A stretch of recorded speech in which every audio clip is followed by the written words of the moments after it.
Après la transition, on peut s'intéresser à des animations. Donc animation, ça veut dire que certains éléments du diaporama, comme du texte ou une image, peuvent être animés.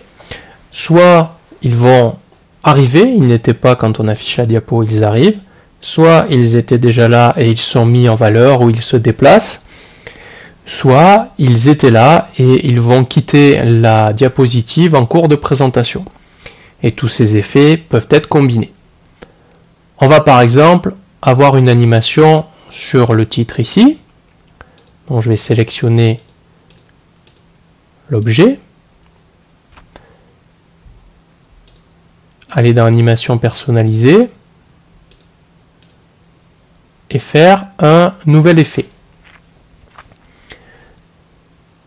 Donc voilà les effets possibles par catégorie. Entrée, accentuation, sortie, trajectoire et également des effets divers. On va utiliser un effet d'entrée par exemple. Cet effet-là a pour fait apparaître de cette manière-là. On en a d'autres. Ils ne sont pas tous très heureux.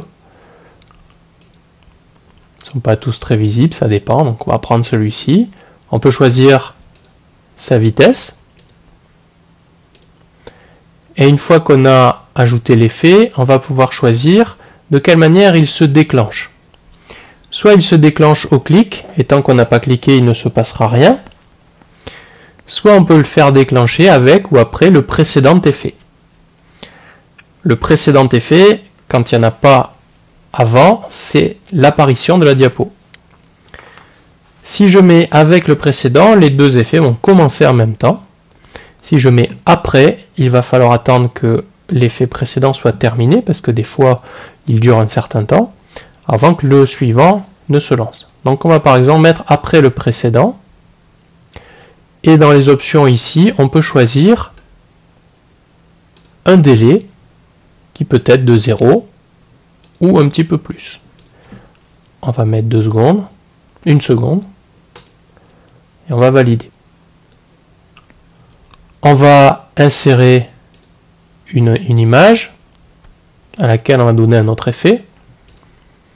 Prenons par exemple le logo Gacko. Voilà, je vais le mettre ici. Et je vais donner à ce logo un effet qui peut être de sortie par exemple. C'est-à-dire qu'il y sera au début et ensuite il va s'en aller. Par exemple, rotation.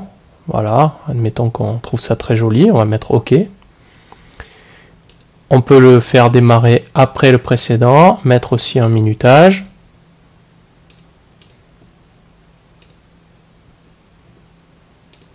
Voilà nos deux effets. Maintenant, on va pouvoir essayer de lancer le diaporama.